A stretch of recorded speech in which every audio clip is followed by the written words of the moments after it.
Question विचारणारा जो काही आहे तो क्वेश्चन काय काय विचारू शकतो, तुम्हाला असेच क्वेश्चन फिरून फिरून विचारणार. तो काय विचारणार बरं का, तो विचारणार कधी कधी की केल्विन आणि डिग्री सेल्सिअसला इक्वेलिटी करून देईल, नाही तर दुप्पट करेल, नाही तर तिप्पट करेल, अशा पद्धतीने तो क्वेश्चन जे ना तो क्वेश्चन बनवतो. याच्यावरती क्वेश्चन 2-3 अजून मागे बनवलेले पण आहेत, ते आपण बघून घेऊ. ठीक आहे. तर मग याच्यावरती जो काही क्वेश्चन बनणार तो एक तर असा बनला. दुसरं काय बनवू शकतो अजून, दुसरं केल्विन सोबत रिलेटेड काय म्हणतील ते, की केल्विन आणि डिग्री सेल्सिअस जे काय आहे ते दोघं सारखे असतील असं कुठे घडतंय, राईट की नाही, असं कुठे घडतं असं तुम्हाला क्वेश्चन विचारतील. मग तुम्ही काय करायचं, सिंपल आहे, दोघांना इक्वल करायचं, के इज इक्वल टू सी करायचं आणि ते व्हॅल्यू पुट करायचं आणि कॅल्क्युलेशन करायचं. नेक्स्ट इज व्हॉट, आता पुढे बघायचं आपल्याला थर्मोमीटर आणि कॅलरीमीटर. ठीक आहे, तो थर्मोमीटर आणि कॅलरीमीटर जे काय आपल्याला बघायचं आहे, थर्मोमीटर आणि कॅलरीमीटर. परीक्षेमध्ये क्वेश्चन विचारतात की थर्मोमीटर काय आहे आणि कॅलरीमीटर काय आहे, तर याच्याबद्दल आपल्याला थोडंसं माहीत असायला पाहिजे. आता थर्मोमीटर जे काय 3 प्रकारचे थर्मोमीटर आपल्याला इथं डिस्कस करायचे आहे. 3 प्रकारचे थर्मोमीटर जे की आपण बघितलेले पण आहेत ना, तिघं आपण बघितलेले आहेत. तो थर्मोमीटर जे काय actually thermometer is use for measure the temperature. बरोबर, तो थर्मोमीटर जे आहे ते टेम्परेचर मेजर करण्यासाठी आपण वापरत असतो, हे आपल्याला माहिती आहे. 3 प्रकारचे थर्मोमीटर कोणकोणते आहेत बरं का, तो 3 प्रकारचे थर्मोमीटरमध्ये पहिला थर्मोमीटर जो येतो आपला, तो येतो आपला याच्यातला क्लिनिक थर्मोमीटर म्हणतो आपण. ठीक आहे, तो क्लिनिक थर्मोमीटर म्हणजे काय बरं का, तर क्लिनिकल थर्मोमीटर पहिला जो असतो तो क्लिनिकल थर्मोमीटर असतो. दुसरा जो काही आपला थर्मोमीटर असतो तो असतो लॅबोरेटरी थर्मोमीटर आणि तिसरा जो काही असतो आपला डिजिटल थर्मोमीटर. असे 3 प्रकारचे थर्मोमीटर आपल्याला टेम्परेचर मेजर करण्यासाठी यूज करावे लागत असतात. आता जो हा क्लिनिकल थर्मोमीटर जो काही आहे, हा क्लिनिकल थर्मोमीटर आपल्या बॉडीचं टेम्परेचर मेजर करण्यासाठी आपण यूज करत असतो. जनरली जर तुम्ही बघायला गेलात तर आपल्याला काय दिसायला भेटतं की बॉडीचं टेम्परेचर जे आहे ते नॉर्मली किती असतं, the temperature of the body is what in between बघायला गेला तर तुम्हाला दिसायला भेटेल. ॲक्च्युली नॉर्मल टेम्परेचर विचारलं बॉडीचं तर तुम्ही सांगायचं 37 डिग्री सेल्सिअस. तो 37 डिग्री सेल्सिअस जे काही आहे हे आपल्या बॉडीचं टेम्परेचर आपलं असं असतं नॉर्मल. तो नॉर्मल टेम्परेचर असतं बॉडीचं ते किती असतं, 37 डिग्री सेल्सिअस. बॉडीचं टेम्परेचर जर का तुम्हाला मेजर करायचं आहे त्यासाठी थर्मोमीटर आपण वापर करतो आणि त्या थर्मोमीटरला आपण म्हणतो क्लिनिकल थर्मोमीटर. आता आपण त्या क्लिनिकल थर्मोमीटरचं स्ट्रक्चरबद्दल बघूया की क्लिनिकल थर्मोमीटर दिसायला कसा असतो, त्याच्यामध्ये जे काही आहेत रीडिंग्स कशा हे करतात, तर त्याच्याबद्दल आपण बघून घ्या. तो क्लिनिकल थर्मोमीटर. आता क्लिनिकल थर्मोमीटर जर बघितलं तर तुम्हाला त्याचं स्ट्रक्चर अशा पद्धतीने दिसायला भेटणार. हे क्लिनिकल थर्मोमीटर आहे. क्लिनिकल थर्मोमीटरमध्ये हा जो काही असतो, बाहेरची जी काही ही ट्यूब असते, याची कॅपिलरी ट्यूब असते बाहेरची, जो की मी ग्रीन कलर चालवलेला आहे, बाहेरची ट्यूब आहे. त्याच्या आतमध्ये बारीकशी अशी बघा, ही बारीकशी जी की मी ग्रीनमध्ये हे चालवली ना, ही बारीकशी अजून आतमध्ये ट्यूब असते. आणि हा जो काही रेड कलरचा पोर्शन दिसतोय इथं आपलं काय असतं, इथं मर्क्युरी किंवा अल्कोहोल असतं. तर मर्क्युरी किंवा अल्कोहोल, तर जे की लोक मर्क्युरी किंवा अल्कोहोल वापरतात. ज्या ठिकाणी प्रॉब्लेम होऊ शकतो त्या ठिकाणी आपण मर्क्युरी यूज करत नाही, कारण की आपल्याला माहिती आहे मर्क्युरी जो काही आहे तो घातक आपल्याला एलिमेंट दिसायला भेटत असतो, त्यामुळे मर्क्युरीचा वापर टाळावा लागतो. ठीक आहे, मग लोक मर्क्युरी यूज करतात किंवा अल्कोहोल यूज करतात. ज्या ठिकाणी प्रॉब्लेम येऊ शकतो तिथं लोक अल्कोहोल करतात. तर क्लिनिकल थर्मोमीटरमध्ये आपण मर्क्युरी किंवा अल्कोहोल यूज करत आहोत. नंतर मला काय दिसायला भेटते बरं का, आतमध्ये जी काही काडी आहे ही जी काही आहे ॲक्च्युली काय होणार आहे, जो टेम्परेचर आहे ना, टेम्परेचर राईजमुळे जे आहे हे इथलं लिक्विड का होणार आहे, एक्सपांड होणार आहे. तो लिक्विड एक्सपांड होणार कारण की आपल्याला माहिती आहे ना, सॉलिड असो, लिक्विड असो का गॅस असो, टेम्परेचर वाढवल्यामुळे ते एक्सपांड होत असतात. तर सराउंडिंगचं टेम्परेचर त्यांना ते जास्त होतं, त्यामुळे हे काय होणार बरं का, तर हे जे काय आहे हे एक्सपांड होणार आणि एक्सपांड होऊन जे काय आहे ते कुठेतरी तुम्हाला रिडिंग देऊन देणार. तो क्लिनिकल थर्मोमीटर जे आहे ते कुठून कुठपर्यंत असतं, क्लिनिकल थर्मोमीटर जे आहे ते 35 डिग्री सेल्सिअस पासून 42 डिग्री सेल्सिअस. तो 35 डिग्री सेल्सिअस पासून 42 डिग्री सेल्सिअस एवढं आपलं काय असतं बरं का, तो आपलं असतं क्लिनिकल. तर लक्षात घ्या, क्लिनिकल थर्मोमीटर जो आहे तो 35 डिग्री सेल्सिअस पासून 42 डिग्री सेल्सिअस एवढं तापमान मेजर करणार, कारण की बॉडीचं टेम्परेचर आहे, याच्यापेक्षा जास्त तापमान मेजर करणार नाही. याच्यापेक्षा जास्त तापमान जर का पाणी उकळत्या पाण्यामध्ये जर का तुम्ही टाकलं नाही, तो क्लिनिकल थर्मोमीटर जर उकळत्या पाण्यात टाकलं ना तर हा डायरेक्ट फुटून जातो, याला तडे चालले जातात. ठीक आहे, तर याची रेंज 35 ते किती असते, 35 ते 42. तो क्लिनिकल थर्मोमीटरची रेंज असते 35 ते 42 डिग्री सेल्सिअसमधलं तापमान मेजर करायचे. ठीक आहे, तो मग आता तुम्हाला दिसायला भेटेल की यार हा जो काही पोर्शन आहे इथं, हा मधला पोर्शन या ठिकाणी अशा पद्धतीने याला क्लिंक म्हणतात ते. ठीक आहे, तो ते ॲक्च्युली काय बरं का, ते जर बघायला गेला तर काय दिसायला भेटतं की जो काही आहे आपण काय करत असतो, टेम्परेचर जो काही आहे टेम्परेचर मेजर करण्याचे तोंडात किंवा काखेत आपण ठेवल्यानंतर 1 मिनिटापर्यंत त्याला आपण जर बाहेर काढलं तर काय होतं, ते लिक्विड एक्सपांड झालेलं दिसतं आणि मग आपण बघतो यार कितीपर्यंत आहे. बरोबर, काय होत असतं, हा जो पोर्शन दिलेला आहे हा का दिलेला असतो की मर्क्युरी जी काही आहे ना, मर्क्युरी रिटर्न नको येऊन जायला पाहिजे, मर्क्युरी रिटर्न त्या ट्यूबमध्ये नको येऊन जायला पाहिजे, त्यासाठी थोडा टाईम तसंच असायला पाहिजे, म्हणून काय केलेला असतो, हा अशा पद्धतीनं शेप दिलेला असतो. त्याला नाव काय आहे पुढे बघू, त्याच्यावरती क्वेश्चन पण बनवू शकतो. बरोबर, तर जे काही आहे टेम्परेचर मेजर केल्यानंतर जसं तसं आपल्याला दिसायला पाहिजे, टेम्परेचर मेजर केल्यानंतर जसंच्या तसं आपल्याला दिसायला पाहिजे, त्यासाठी हे दिलेलं असतं. बरोबर की नाही, राईट. तो हवाला पोर्शन आपल्याला दिलेला असतो. हा झाला क्लिनिकल थर्मोमीटर. तो क्लिनिकल थर्मोमीटरबद्दल तुम्ही स्ट्रक्चरबद्दल बघू शकता. हे बघा, हा बल्ब आहे, हा बाहेरचा हा बल्ब आहे, राईट. मध्ये मर्क्युरी किंवा अल्कोहोल दिसायला भेटत असते. नंतर थिकनेस जर बघायला गेला तर थ्रोट थिकनेस जी काही आपल्याला थिकनेस थ्रोट सेम दिसायला भेटते युनिफॉर्म सारखं. नंतर पुढे काय, हे वाली एवढंसं आपल्याला दिसायला भेटते हे. नंतर हां, नॉर्मल टेम्परेचर ह्युमन बॉडी हे पण लक्षात ठेवा. सेम थिकनेस मर्क्युरी हवाला पोर्शन हे का दिलेलं असतं हेही लक्षात ठेवा, की जी मर्क्युरी आहे एकदा राईज झालेली मर्क्युरी पुन्हा वापस नको येऊन जायला पाहिजे. थोडा बाहेर म्हणजे बाहेर वातावरणामध्ये बी काढला तरी ते सेम दाखवायला पाहिजे. त्यासाठी आपण ते याच्यामध्ये अरेंजमेंट केलेली असते. ठीक आहे. नंतर बघा, ही कॅपिलरी ट्यूब. सो कॅपिलरी ट्यूबमध्ये हवाला पोर्शनवरती त्यांनी हे केलेलं आहे. ते कॅपिलरी ट्यूबमध्ये ते वाला पोर्शन जो काय मी सांगितली तुम्हाला माहिती त्याच्याबद्दल. आता आतमध्ये जाऊया बरं का. आतमध्ये काय बरं का, आता आपण टेम्परेचर मेजर करून बाहेर काढली आणि मला दिसायला भेटले रेड कलरमध्ये एवढं एक्सपांड झालेलं आहे. मग आता व्हॅल्यू किती असणार ती व्हॅल्यू जर बघायला गेला तर याच्यामध्ये बघा 35 पासून 36 पर्यंत, हे बघा ना तुम्ही, 39 पासून 40 पर्यंत यांच्यामध्ये जर रेषा बघायला गेलात तर 10 रेषा दिसायला भेटतात. म्हणजे प्रत्येकी 1 डिग्री सेल्सिअस मेजर करताना दिसायला भेटेल. छोटीशी जी काही हे आहे मधली, तो हे 1 डिग्री मेजर करताना दिसायला भेटत आहे. तो देअरफोर आता याच्यातलं टेम्परेचर जर मोजायला गेलो आपण तर किती येणार आहे बरं काय. तर समजा हा 36 होता बरोबर, तो 36.4 डिग्री सेल्सिअस आपल्याला अशा पद्धतीने ते टेम्परेचर मेजर करावं लागतं. ठीक आहे. पुढे जाऊ. हे वाला तो एकतर 5 डिव्हिजन पण असू शकतं. तो आपला जो काही क्लिनिकल थर्मोमीटर असतो त्याच्यामध्ये 5 डिव्हिजन पण असू शकतं किंवा 10 डिव्हिजन पण असू शकतं. पण आपल्याला मेजर कसं करायचं आपल्याला माहिती. तर 5 डिव्हिजन जर का असेल तर 10 डिव्हिजन जर का असेल एका याच्यामध्ये तर आपण काय करायचं, त्याला डिवाइड बाय 10 0.1 करून टाकत असतो. बरोबर का. आता जसं मी मेजर केलं ना सेम त्याच्यासारखं तो छोटासा पॉईंट जो काय आहे तो 0.1 डिग्री सेल्सिअसचा असणार ॲक्च्युली, लक्षात ठेवा. आणि हा जो काय आहे हा किती असणार 0.2 डिग्री सेल्सिअसचा असणार आहे. तर मग आपल्याला जर का 5चं दिलं असेल किंवा 10चं दिलं असेल त्याच्यानुसार काढता येईल ती बात. पुढे आता याला यूज कसं करतात मेडिकलमध्ये जे काय आहे, एकदा यूज करून फेकून तर देत नाही. त्याला काय करावं लागते, त्याला जे काही आहे वॉश और अँटीसेप्टिक जे काही सोल्युशन असतात त्याच्यामध्ये आपण काय करत असतो मेडिकलच्या याच्यामध्ये आपल्याला, तर त्याला आपण वॉश करणार किंवा अँटीसेप्टिक सोल्युशनमध्ये हे केल्यानंतर पुन्हा आपण त्याला यूज करत असतो, राईट. तो एक बात लक्षात ठेवायची. पुणे अजून काय, तर 1 मिनिटापर्यंत आपण त्याला काय करत असतो, ज्या बॉडीचं टेम्परेचर मेजर करायचं तोंडात 1 मिनिटापर्यंत धरून ठेवा. मग ते टेम्परेचर राईट होईल, एक्सपांड होईल आणि मग नंतर काढून आपण ते बघू शकतो. आणि आपल्याला ते थोड्या टाईम जसं पण दिसायला भेटेल का, कारण की ती मर्क्युरी रिटर्न जात नाही because of the arrangement of this, right. पुढे ओके, हे सगळं झालं. आता मी तुम्हाला हेच बोललो. हे बघा, हा जो काही आपला क्लिनिकल थर्मोमीटर आहे हा मोठे हे जे काही येत ना बघा, हे आता काही यांचं टेम्परेचर जर बघितलं ते टेम्परेचर नक्कीच 42 डिग्री सेल्सिअसपेक्षा जास्त असेल की नाही. तर ज्या ठिकाणी 35ची रेंज झाली 42ची पुढची रेंज झाली एवढ्या रेंजमधले मेजर करतो. याच्या पुढचं जर का तुम्ही तापमान मेजर करायला गेलात तर ते फुटून जाते. ठीक आहे. ते फुटून जाताना दिसायला भेटते बघा, तडा जाताना दिसायला भेटतो. अशा पद्धतीने तडे चालले जातात त्याला. ओके. तर ही रेंज लक्षात राहू द्या. 34-35 असते, ॲक्च्युली 35 असते, 34-35 चालेल, काही एवढा फरक पडत नाही.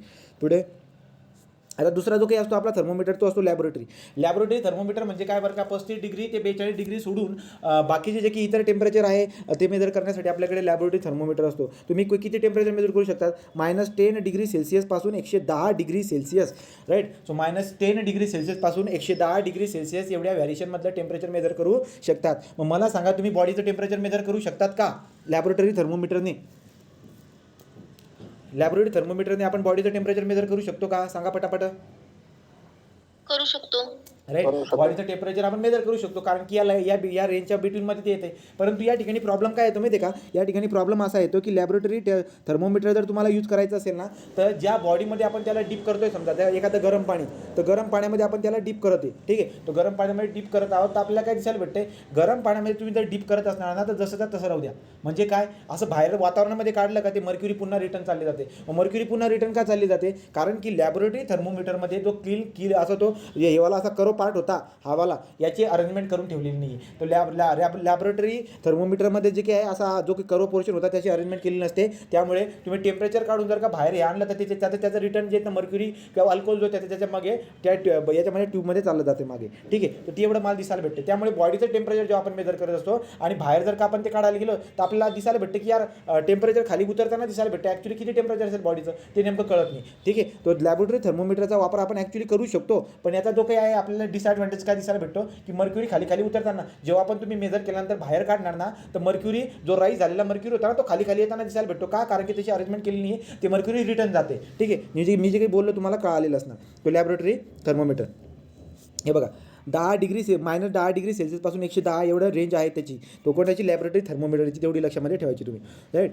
Can we measure our body temperature, तीच बात मी सांगितली. तर बघा काय झालं, तर मेजर तर केलं आपण, पण बाहेर काढायला गेलो नाही, बाकीचं सगळं तर पुन्हा रिटर्न चाललं गेलं. आता किती मोजलं होतं ते समजायला मार्ग नाही आला का लक्षामध्ये. तर त्यामुळे तो आपल्याला ते एक डिसएडव्हान्टेज सारखा आहे. त्यामुळे आपण त्याला यूज नाही करत, म्हणून त्याला आपण बॉडीसाठी यूज करणार नाही. का? कारण की मेजर करायला जाणार, जसं धरून ठेवलं तर ठीक आहे, तोंडात धरून ठेवून समजा दुसऱ्याला म्हणतात की बघ बरं का किती टेम्परेचर आहे, ती बात ठीक आहे. पण तुम्ही जर बाहेर काढलं आणि मग जर का मेजर करायला गेलात तर तुम्हाला ॲक्च्युअल मेजर करता येणार नाही. राईट का. तर मग why this level mercury level is going down. तर मर्क्युरीची लेवल का कमी होते बरं का. बघा इथं अरेंजमेंट बघून घ्या, इथं कोणत्याही प्रकारची कर्व पोर्शनची अरेंजमेंट नाही, त्यामुळे ते खाली जाताना दिसायला भेटते.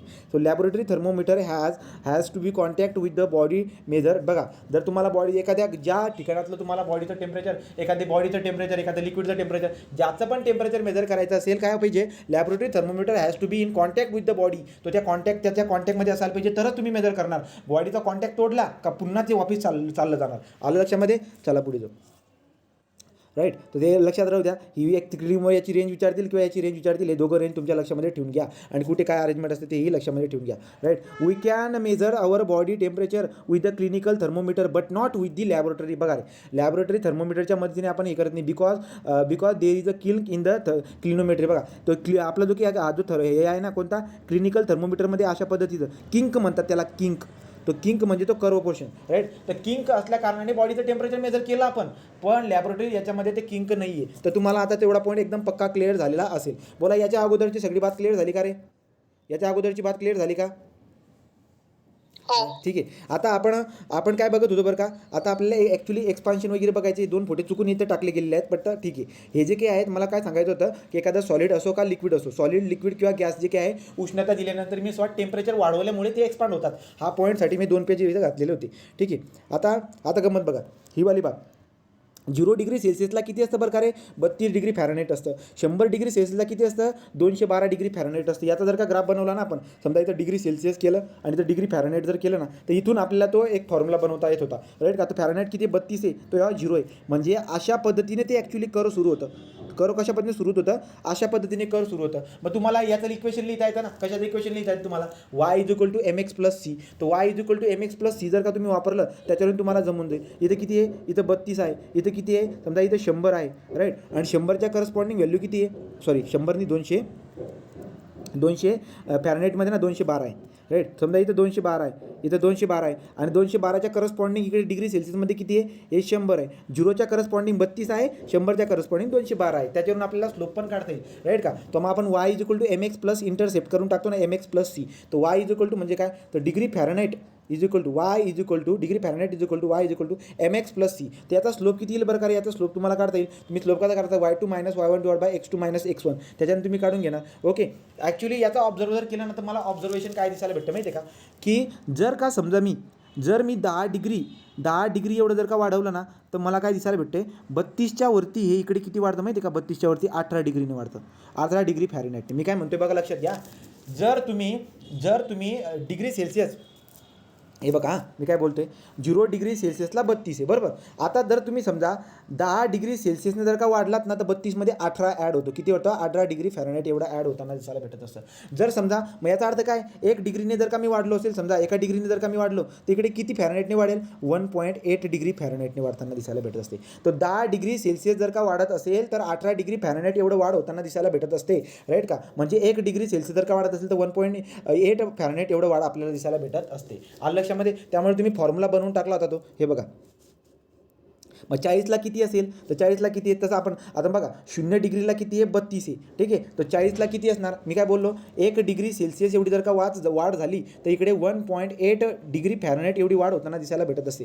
राईट. मग आता इथं किती डिग्रीची वाढ होते, 40 डिग्रीची जर का इकडे वाढ होत असेल, तर इथे कितीने वाढ होत आहे हे जेवताना दिसायला भेटेल बरं का. तर तुम्ही त्याच्याने काढून टाका. तर इंटर रिलेट करून आपण काढू शकतो, किंवा आपण फॉर्म्युला बनवतो त्याच्याने सुद्धा आपल्याला येऊन जाते. ठीक आहे. तर फॉर्म्युला बी सेमच बनून जातो. हे बघा तेच ते फॉर्म्युला तुम्हाला पाठ झाला आहे तो आता.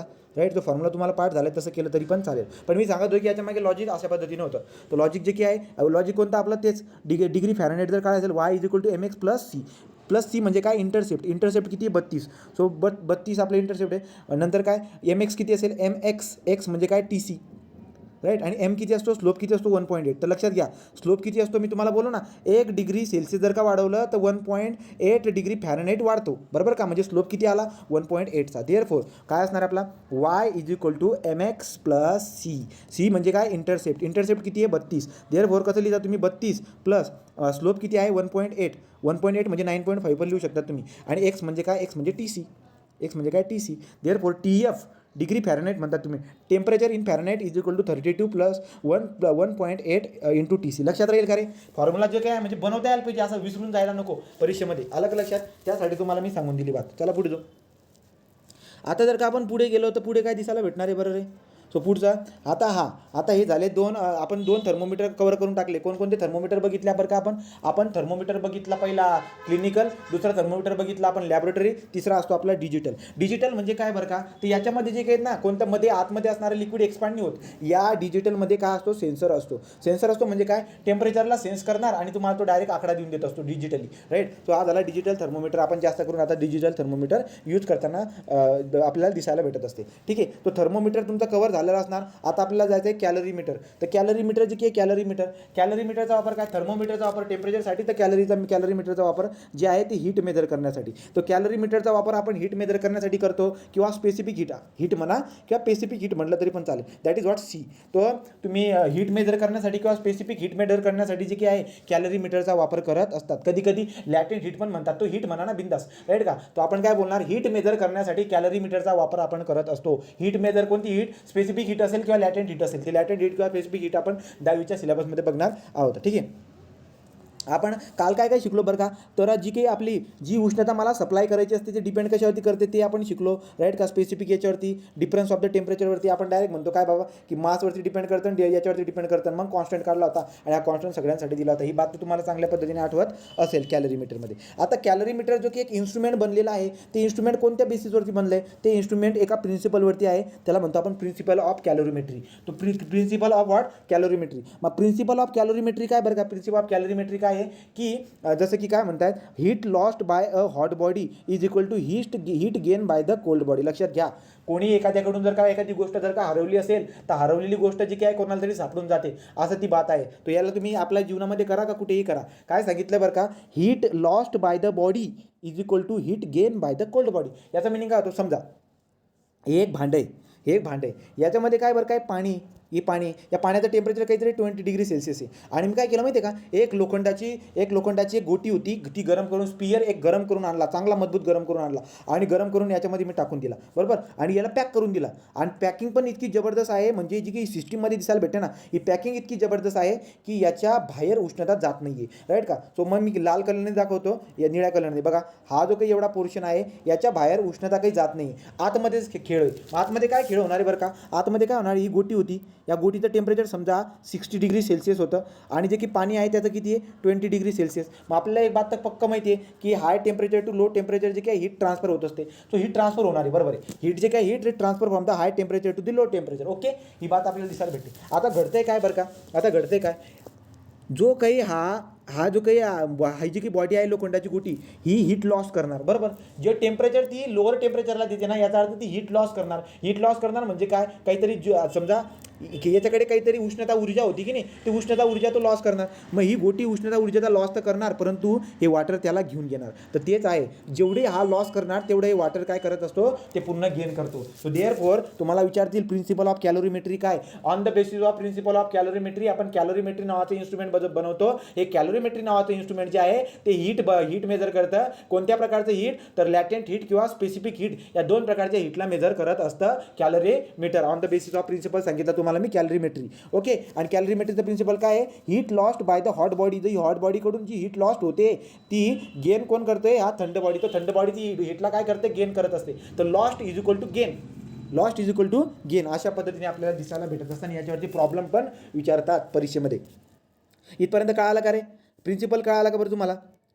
प्रिन्सिपल काय आला का heat lost by the hot body is equal to heat क्या आहे heat gain by the cold body. Okay, आता हा जो तुम्हाला हा थर्मो फ्लास्क दिलेला आहे राईट केला. हा थर्मो फ्लास्क जो काही आहे आपण कशासाठी यूज करत असतो थर्मो फ्लास्क जर बघायला गेला तर तुम्हाला दिसायला भेटेल की ते जे काही आहे चहा वगैरे जर असेल तर चहा जशी तशी गरम राहायला पाहिजे. ॲक्च्युली जे काही आहे याच्यामध्ये जर सिस्टीम बघायला गेला ज्याला आपण आयसोलेटेड सिस्टीम म्हणतो. आयसोलेटेड सिस्टीम म्हणजे काय की मध्ये असणारी जी की एनर्जी आहे ती एनर्जी बाहेर जातच नाही, आतल्या आतच एनर्जी असते बा. ठीक आहे, असं अजून करून चालतो. ॲक्च्युली तुम्ही आता मला सांगा गरम चहा मी समजा 10 डिग्री सेल्सिअसची म्हणजे 70 डिग्री सेल्सिअसची किंवा 100 डिग्री सेल्सिअसची गरम चहा याच्यात भरून दिली आणि एका वर्षानंतर जर बघितलं तर ते 100 डिग्री असणार आहे का, नाही, ती चालली जाते. ॲक्च्युली आपण अजून करतो की ही सिस्टीम तात्पुरता अभ्यासासाठी काय आयसोलेटेड सिस्टीम. ओके, थोड्या टाईमसाठी आयसोलेटेड राहते ना ती, आपण वर्षाची थोडी बात करतोय. ठीक आहे, तो मग आता आयसोलेटेड सिस्टीमच्या आतमध्ये दोन जर का टेम्परेचर डिफरन्सवाल्या बॉड्या जर का असतील तर एक काय करणार, एक टेम्परेचर जो काय आहे ते टेम्परेचर लॉस करणार आणि दुसरा गेन करणार. आणि लॉस आणि गेन जे काय आहे हा जेवढा लॉस करणार तो दुसरा तेवढा गेन करत असतो. कधी in the isolated system. So therefore principle काय म्हणतो in the isolated system the hot body is hot body जो आहे तो त्याची हीट लॉस करत असतो आणि कोल्ड बॉडी जी आहे ती हीट गेन करत असते. आणि हे लॉस आणि गेन जे आहे दोघं सारखे असतात in the isolated system. Okay, so therefore ही बात तुमच्या लक्षामध्ये तुम्ही राहू द्या. मग आता आपण काय करूया, आपण काय दिसायला भेटेल बरं का हे वालं पेज बघा बरं का. तो आता प्रिन्सिपल आपण काय बघितलं हे भांडं आहे, या भांड्यामध्ये काय बरं का, या भांड्यामध्ये पाणी आहे आणि एक गरम जे की आहे गरम स्पियर लोखंडाचा आपण याच्यामध्ये टाकलेला आहे. तो गरम स्पियर याच्यामध्ये टाकून दिले. मग आता गरम स्पियरकडून हीट काय होणार, लॉस होणार आणि पाण्यामध्ये जाऊन बसणार का, कारण की आपली सिस्टीम कोणती आहे, आयसोलेटेड सिस्टीम आहे. म्हणजे उष्णता याच्यामध्ये खेळते, या भांड्याच्या बाहेर जात नाही असं आपण म्हणत असतो. आयसोलेटेड सिस्टीम माहीत असेल ना तुम्हाला, राईट की नाही. तर अशा पद्धतीने आपण बघतोय बात. मग आता आपल्याला काय दिसायला भेटणार बरं का, जो लिक्विड आहे त्या लिक्विडचं वजन काही ना काही वजन असेल, तर लिक्विड जो भरलेलं त्याचं काही ना काही वजन असेल, त्याला M1 म्हणतो. जो लिक्विड भरला याच्यामध्ये तो वॉटर आहे समजा, तर वॉटरच्या आपल्याकडे स्पेसिफिक हीट पण असतं. स्पेसिफिक हीटला आपण C1 ने दाखवतो, इथे S1 ने दाखवलेलं आहे, काही प्रॉब्लेम नाही आहे. ठीक आहे, तो M1 जो झाला ते लिक्विडचं वजन झालं, S1 जे काही झालं ते S1 काय झालं, specific heat of the water. Because लिक्विडबद्दल बोलतो ना आपण, तर जो लिक्विड आहे ना त्या लिक्विडची स्पेसिफिक हीट S1 झालं, त्याचं वजन M1 झालं. आणि जे काही टेम्परेचर आहे ना सध्याला त्याचं जे काही टेम्परेचर आहे ते टेम्परेचर किती दिसायला भेटते, ते टेम्परेचर झालं आता 30 डिग्री सेल्सिअस. म्हणजे काय, गोटी टाकण्याच्या अगोदर त्याचं टेम्परेचर किती होतं, इनिशियल टेम्परेचर म्हणतो त्याला मी 30 डिग्री सेल्सिअस किंवा आपण त्याला टी डिग्री 1 I अशा पद्धतीने आपण दाखवून देऊया. ठीक आहे, लिक्विडचं. आणि नंतर तुम्हाला फायनल आता ती गोटी आतमध्ये टाकल्यानंतर सगळं इक्विलिब्रियम येऊन जाईल. थोड्या वेळानंतर इक्विलिब्रियम येईल ना, मग इक्विलिब्रियम आल्यानंतर जर तुम्ही त्याचं टेम्परेचर मेजर केलं ना तर फायनल टेम्परेचर तुम्हाला लिक्विडचं किती सापडणार, लिक्विडचं सापडणार तुम्हाला 33 डिग्री सेल्सिअस. बरोबर आहे, तो इक्विलिब्रियम आल्यानंतर त्याचं पण 33 डिग्री सापडणार आहे. तर तुम्हाला कळाली का बात. हे बघा, हे जे काही आहे पाणी होतं, ही गरम गोटी होती, ती याचं काय बरं का, याचं वजन M1 म्हटलं. या गोटी टाकण्याच्या अगोदर याचं टेम्परेचर जे काही आहे ते T इनिशियल डिग्री सेल्सिअस आहे, राईट. आणि नंतर जर बघायला गेलं तर गोटी टाकल्यानंतर फायनल इक्विलिब्रियम आल्यानंतर जो काही असतो आपला TF असतो लिक्विडचा. ठीक आहे, ही बात तर तुमच्या लक्षात आली असेल. आता दुसरा बॉल होता, तो स्पियर होता मेटॅलिकचा, तो गरम करून आपण त्याच्यात टाकला होता. त्याचं वजन काय असेल, त्याचं वजन M2 आहे समजा, बरोबर. त्याचं वजन M2 आहे. त्याचं जे काही आहे त्याची स्पेसिफिक हीट पण असेल ना, लोखंडाची स्पेसिफिक हीट असते, पाण्याची असते, सगळ्यांची असते. तर हा जो काही स्पियर जो काही आपण टाकलेला आहे त्याच्यामध्ये त्याची पण स्पेसिफिक हीट असणार, त्याला मी S2 म्हणतो किंवा C2 म्हणतो. ओके, आणि त्याचं जे की आहे ना त्याला आपण आता या पाण्यात टाकण्याच्या अगोदर गरम जेव्हा आणत होतो ना असं याच्यामध्ये धरून, तेव्हा त्याचं टेम्परेचर किती होतं, गरम ज्याला आणलं तेव्हा त्याचं टेम्परेचर किती होतं, 40 डिग्री सेल्सिअस. ओके, तो 40 डिग्री सेल्सिअस होतं इनिशियल टेम्परेचर पाण्यामध्ये टाकण्याच्या अगोदर. म्हणजे पाण्यात टाकण्याच्या अगोदर गरम करून आणले, पण पाण्यात टाकण्याच्या अगोदर त्याचं टेम्परेचर किती आहे, त्याचं टेम्परेचर आहे 40 डिग्री सेल्सिअस. परंतु पाण्यात टाकल्यानंतर इक्विलिब्रियम कंडिशन येऊन जाणार आहे, तेव्हा त्याचं फायनल टेम्परेचर जे पण ते तिथेच असणार आहे, कारण की दोघांचं इक्विलिब्रियममध्ये येऊन जातील ना ते. ओके, तर तुम्हाला कळालं असणार हे सगळं. हे दोघं पॉईंट तुम्हाला क्लिअर झाले, राईट. हे दोघं पॉईंट तुम्हाला क्लिअर झाले. आता काय, हे तर यायलाच पाहिजे. आता काय बरं का, आता मला एक बात सांगा, जो काही आपला हीट कुठून लॉस होते, ही गरम बॉडी जी नाही, गरम बॉडीकडून हीट लॉस होते आणि गेन कोण करते, पाणी, राईट का. सो हीट म्हणजे काय, हीटला आपण क्यूने दाखवतो. हीटला कशाने दाखवतो आपण, क्यूने. सो देअरफॉर आपण काय म्हणणार, हा जो लिक्विड आहे या लिक्विडने काय केलं रे, लिक्विडने हीटला काय केलं, गेन केलं. देअरफॉर डेल्टा Q1 म्हणतो मी. तो आपण लिक्विडला 1 म्हणत आहोत ना, लिक्विडला आपण 1 म्हणत आहोत आणि बॉलला पण 2 म्हणत आहोत, त्यामुळे 1 1 1 1 आपण अशा पद्धतीने यूज करत आहोत. मग डेल्टा Q1 म्हणजे काय, की लिक्विडने जी हीट गेन केलेली आहे ती is equal to loss by what, delta Q2 असं लिहू शकतो का रे मी, असं लिहू शकतो का.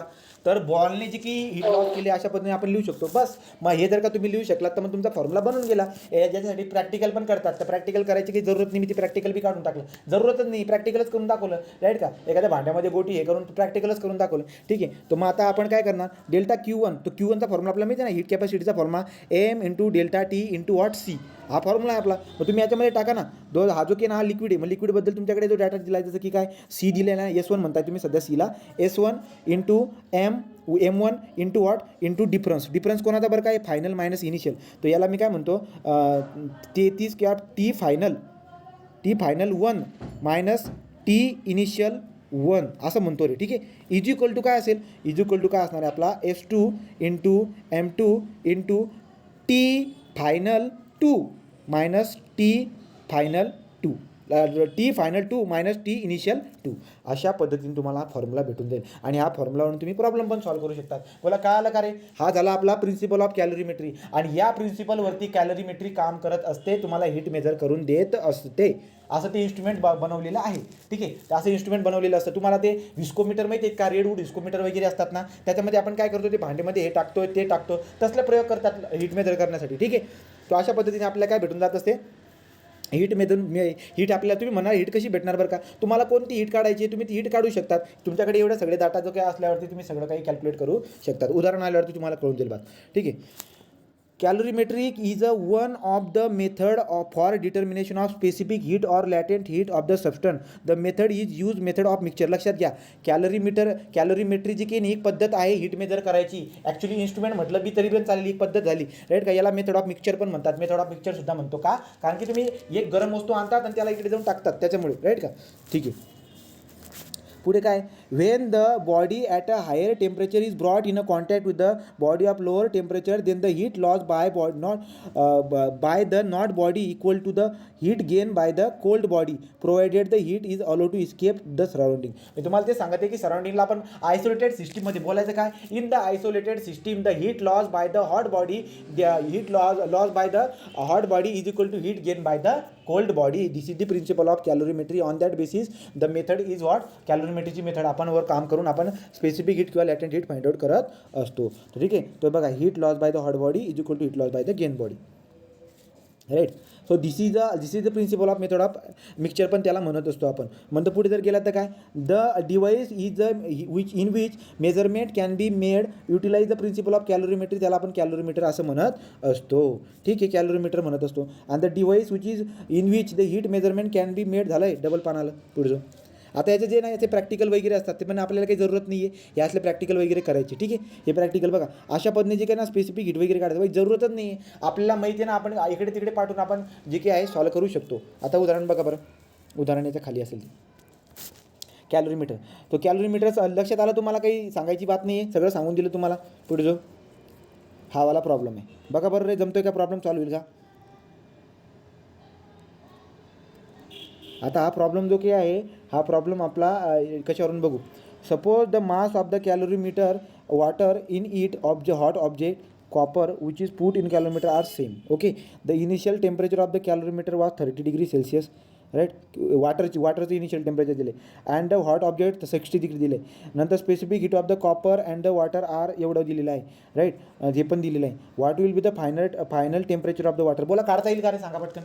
सगळ्या गोष्टी दिलेल्या आहेत, काय काय दिले आहेत ते बघून घ्या, वाटलं असं जमून जाईल ना. तो काय करायचं, आपल्याकडे आपण शिकलेलो काय आहोत ती बात तिथे अप्लाय करायची, उत्तर तुम्हाला परफेक्ट भेटून जाईल. ज्याला कोणाला जमला नाही त्याने मला सांगून द्यायचं. ठीक आहे. तो फायनल टेम्परेचर तुम्हाला भेटून जाईल. फायनल टेम्परेचर काढण्यासाठी काही नाही, तुमचा फॉर्म्युला वापरा तुम्ही पद्धतशीर. फायनल टेम्परेचर काय सगळं काही पण भेटेल तुम्हाला. ओके. तो फायनल टेम्परेचर काढा, हीट असेल हीट काढा, काय पाहिजे ते भेटेल तुम्हाला या कॅलरीमीटर म्हणून. ओके. तो इथपर्यंतची बात क्लिअर झाली का रे, हे कंप्लीट झालं, वरचं सगळं कळालं. चला पुढे जाऊ आता. तो आता लास्ट पॉईंट आहे 8वीच्या याच्यामधला, तो म्हणजे काय, तर इफेक्ट ऑफ द हीट. तर हीटचा इफेक्ट काय होईल बरं का, सांगा रे. हीटचा इफेक्ट काय होताना दिसेल तुम्हाला, काय होतं बरं का हीटचा इफेक्ट काय होईल. हीटचं इफेक्ट काय दिसायला भेटत असतं, तर हीटमुळे आपल्याला एक्सपान्शन होताना दिसायला भेटेल किंवा आपल्याला कॉन्ट्रॅक्शन होताना दिसायला भेटेल. आणि हेच हे हीटच्या टेम्परेचरच्या इफेक्टमुळे किंवा हीटच्या इफेक्टमुळे आपण एक्सपान्शन आणि कॉन्ट्रॅक्शन आपल्या पूर्ण इंजिनिअरिंगमध्ये शिकलेलो आहोत, शॉपमध्ये राईट का इकडे तिकडे. तर मग आता बघूया आपण काय दिसायला भेटेल बरं का. सगळ्यात महत्त्वाची बात आपल्याला बघायचं इफेक्ट ऑफ द हीट. तो इफेक्ट ऑफ द हीट जे की आहे ते काय काय इफेक्ट ऑफ हीटमध्ये एक्सपान्शन आहे, कॉन्ट्रॅक्शन आहे. त्याच्यापैकी आपण फक्त आता काय शिकणार आहोत, एक्सपान्शन. ॲक्च्युली एक्सपान्शन आणि कॉन्ट्रॅक्शन सेमच आहे. तो एक्सपान्शनबद्दल आपण बघणार. एक्सपान्शन आला का कॉन्ट्रॅक्शन आलं, ठीक आहे. तर जसं की हे दोन बॉडी जर का एकमेकांवरती घासलेत ना थोड्या टाईम नंतर तुम्हाला असं दिसायला भेटेल की त्यांच्या शेप आणि साईजमध्ये चेंज होऊन गेला. दोन आयडेंटिकल बॉडी एकमेकांवरती घातल्यानंतर काय झालं, त्यांचा शेप साईज जो की ना मायक्रो लेवलला चेंज होऊन जातोय. का होतोय बरं का तो चेंज, कारण की त्याच्यामध्ये काय होतंय, एक्सपान्शन आपल्याला दिसायला भेटते. तर एक्सपान्शन कशामध्ये दिसायला भेटेल, एक्सपान्शन जे की आहे ते आपल्याला दिसायला भेटतं सॉलिडमध्ये, लिक्विडमध्ये, ते आपल्याला दिसायला भेटेल गॅसमध्ये. तर सॉलिड, लिक्विड आणि गॅस या तिघांमध्ये आपल्याला एक्सपान्शन दिसायला भेटत असतं due to the effect of the what, heat. तर हीटमुळे आपल्याला एक्सपान्शन दिसायला भेटत असतं. मग आता आपण पहिली बात करूया expansion in the solid due to the what, heat. तो हीटमुळे जे की सॉलिडमध्ये एक्सपान्शन होते त्याच्याबद्दल आपण बोलूया, ठीक आहे. त्याच्याबद्दल आपण डिस्कस करूया. तर expansion of solid due to the heat, right. मग आता काय दिसायला भेटेल बरं का, expansion of the solid due to the heat याच्यामध्ये जर बघायला गेलात तर काय दिसायला भेटेल, तर लक्षात घ्या. इथं जर तुम्ही ऑब्झर्व केलं तर मला काय दिसायला भेटतं, जसं की समजा एखादा हा रॉड पडलेला आहे, राईट. हा रॉड पडलेला आहे, याची लेंथ किती आहे, यल. टेम्परेचर किती होतं समजा, टेम्परेचर T1 डिग्री सेल्सिअस होतं. आता मी याचं टेम्परेचर वाढवून टाकलं तर मला सांगा बरं का, हा लोखंडाचा रॉड टेम्परेचर वाढवल्यामुळे काय होतो रे, पटापट उत्तर दे चला. टेम्परेचर वाढवल्यामुळे काय होतं, वाढून जाणार, तो इन्क्रीज होणार. मग जर टेम्परेचर किती असेल ते काहीतरी T2 असेल टेम्परेचर, बरोबर. तेव्हा ते किती झालं, L plus delta something, L plus delta L एवढं वाढून गेलं, बरोबर की नाही. म्हणजे मला काय म्हणायचं तुम्हाला की जी काही हे लांबी जी वाढली ना डेल्टा एल एवढी, ही डेल्टा एल एवढी लांबी कशामुळे वाढली, तर तुम्ही काय म्हणाल की डेल्टा एल एवढी जी की लांबी जी ना ती टेम्परेचर वाढवल्यामुळे, T1 आणि T2 जो टेम्परेचर आपण वाढवला ना त्याच्यामुळे हा वाढलेला आहे, बरोबर. मग त्याच्यामुळे जर का वाढलेला आहे मग आपल्याला एक बात कळाली ना की यार मी जर का टेम्परेचर जर का वाढवलं तर लेंथ वाढून जाते. मग देअरफॉर आपण काय म्हणणार की जे चेंज इन लेंथ आहे, चेंज इन लेंथला कसं लिहितात तुम्ही, चेंज इन लेंथला काय लिहितात, तो चेंज इन लेंथ म्हणजे delta L, change in length divide bye original length असं म्हणतो. ओरिजिनल लेंथ म्हणजे काय, ही ओरिजिनल लेंथ होती आणि दुसरी काय झाली आपली नंतर झालेली, राईट का. सो चेंज इन लेंथ मी अशा पद्धतीने लिहू शकतो का, याला काय म्हणतो असतो आपण, स्ट्रेन म्हणत असतो फॉर्ममध्ये, बरोबर की नाही. याला काय म्हणतो आपण स्ट्रेन. तो देअरफॉर काय म्हणतो मी, change in the length to the original length is directly proportional to the what, is directly proportional to the temperature difference, बरोबर का रे. अशा पद्धतीने लिहिता येईल का मला, जो लेंथमध्ये होणारा चेंज आहे विथ रिस्पेक्ट टू रेट ते आपण अशा पद्धतीने लिहू शकतो. मग जर तुम्ही असं लिहू शकता तर तुम्ही असं लिहू शकतात काय, तुम्ही असं लिहू शकतात की डेल्टा एल जो की लेंथमध्ये चेंज होतो आहे एक्स्ट्राचा, तो किती होणार आहे, तो होणार आहे आपला something constant K delta T into L. L म्हणजे initial length. So L is the initial length, T means what temperature difference and K is the constant and this constant is nothing but what, याला काय म्हणतो आपण coefficient of thermal expansion. याला काय म्हणतो आपण coefficient of thermal expansion, अल्फाने त्याला आपण दाखवत असतो. Therefore alpha delta T into L, Atul असं म्हणतो आपण त्याला, अतुल. तो डेल्टा एल जो की आहे तो काय होणार, alpha into delta T into, so delta L is equal to alpha into delta T into L. हा झाला आपला चेंज इन द लेंथ. तो चेंज इन द लेंथ अशा पद्धतीने आपल्याला दिसायला भेटत असते की चेंज इन लेंथ किती आहे, alpha into delta T into L एवढं आपल्याला दिसायला भेटणार आहे, हे change in the length. Okay, तर लक्षात येते का चेंज इन लेंथ कशा पद्धतीने काढता येईल तुम्हाला. तर चेंज इन लेंथ जर का आला परीक्षेमध्ये तर तुम्हाला काढता यायला पाहिजे. ओके, तर मी याला कसं लिहू शकत होतो बरं का, अजून याला मी कसं लिहू शकत होतो, तो बघा आता. तर काय झालं ते डेल्टा एल ना, डेल्टा एल म्हणजे काय, final length minus initial length. समजा फायनल लेंथ L2 होती, इनिशियल लेंथ L1 होती. देअरफॉर आपण कसं लिहिणार, is equal to alpha, it is equal to what, alpha into what, alpha into delta T. तो डेल्टा टीला तुम्ही डेल्टा टी लिहा, alpha into delta T into initial length अशा पद्धतीने लिहिता येईल रे मला. ओके, मग आता हा जो अल्फा आहे आता कॉन्स्टंट आहे, आतापर्यंत बघितलं तुम्ही, जसं की रो आला, स्पेसिफिक हीट आली, हा पुन्हा अल्फा पण त्याच्यासारखा येतोय. मग अल्फाला कसं लिहिता येईल, alpha is equal to what, alpha is equal to change in the length divide by delta T into length. मग लेंथ जर का तुम्ही कट केलं युनिट तर तुम्हाला खाली डेल्टा काय दिसायला भेटेल, alpha. So alpha is measure in the what, per degree Celsius. तो पर डिग्री सेल्सिअसमध्ये आपण काय म्हणत असतो, आपण मेजर करत असतो आपला कोइफिशियंट ऑफ थर्मल एक्सपान्शन. तर कोइफिशियंट ऑफ थर्मल एक्सपान्शन काय म्हणत असतो बरं का, 1 डिग्री टेम्परेचर वाढवल्यामुळे जे तुम्हाला स्ट्रेन दिसायला भेटतं. स्ट्रेन म्हणजे काय, change in the length to the original length. तो 1 डिग्री सेल्सिअस एवढं तापमान वाढवल्यामुळे जो चेंज आपल्याला दिसायला भेटत असतो त्याला आपण कोइफिशियंट ऑफ थर्मल एक्सपान्शन असे म्हणत असतो. हे तुम्हाला मी सॉममध्ये सुद्धा सांगितलेलं आहे. ओके, तो अल्फा इज इक्वल टू अशा पद्धतीने आपण हे डेरिव्हेशन करू शकतो. इथपर्यंत बात तुमची क्लिअर झाली का रे, पटकन सांगा. इथपर्यंतची बात मी तुम्हाला सॉलिडबद्दल सांगतोय, expansion of the solid due to the what, heat. त्याच्याबद्दल तुम्हाला मी सांगतोय, कळालं का. फटाफट बोला. आता हे तर जे काय आहे ना हे सॉलिडमध्ये गळालं, हे जे नाही सॉलिडमध्ये झालेलं आहे. आता सॉलिडमध्ये झालं आहे, पण हे कोणत्या प्रकारचं एक्सपान्शन आहे बरं का? याला म्हणतो आपण लिनियर एक्सपान्शन. याला काय म्हणतो आपण? Linear expansion. आता लिनियर एक्सपान्शन का? कारण की या ठिकाणी लेंथ वाढताना एखादा रॉडबद्दल आपण बोललो तर फक्त लिनियर एक्सपान्शनच होते का? एखादी प्लेट होती, एखादी लोखंडाची प्लेट, या लोखंडाची प्लेट सोबत पण अशी कहाणी घडू शकते ना. लोखंडाच्या प्लेट सोबत पण कहाणी घडू शकते, किंवा एखादा लोखंडाचा ब्लॉक असेल एखादा 3D मध्ये, त्याच्यासोबत पण घडू शकते. सांगायचं तात्पर्य काय आहे? सांगायचं तात्पर्य अशा पद्धतीने, expansion of the solid, expansion of solid due to the heat. याच्यामध्ये 3 एक्सपान्शन आपण बघतो: लिनियर एक्सपान्शन, एरियल एक्सपान्शन आणि एक असतोय आपला व्हॅल्यूमेट्रिक एक्सपान्शन. तो लिनियर एक्सपान्शन, एरियल एक्सपान्शन आणि व्हॅल्यूमेट्रिक एक्सपान्शन अशा पद्धतीने आपल्याला दिसायला भेटत असते. ठीक आहे. तर मग आता बघा बरं का, आता आपण काय करू शकतो, जसं की आपण इकडे काय केलं, इथे आपण केलं की delta L is equal to तुल alpha delta T into original length. ज्याप्रमाणे तुम्ही लिनियर एक्सपान्शन असं लिहू शकलात, तो लिनियर जे काही आपलं areal expansion in the solid कसं लिहू शकता तुम्ही? सॉलिडची बात चालली. Delta A is equal to alpha into delta T into initial area जो काही असेल तो आपला इनिशियल एरिया, तो चेंज इन द एरिया जो काही एरियामध्ये चेंज झाला असेल तो alpha delta T into A अशा पद्धतीने लिहू टाकतो. आता इथं अल्फा आहे ना, इथं अल्फाने लिहायचं. इथं नवीन जे काही येईल ना तो कोइफिशियंटच आहे, कोइफिशियंट थर्मल एक्सपान्शन आहे, पण इथं आपण बीटा लिहायचं. आता मी त्या दिवशी तुम्हाला अल्फा बीटा आणि गॅमाचं एक रिलेशन सांगितलं होतं. कशामध्ये?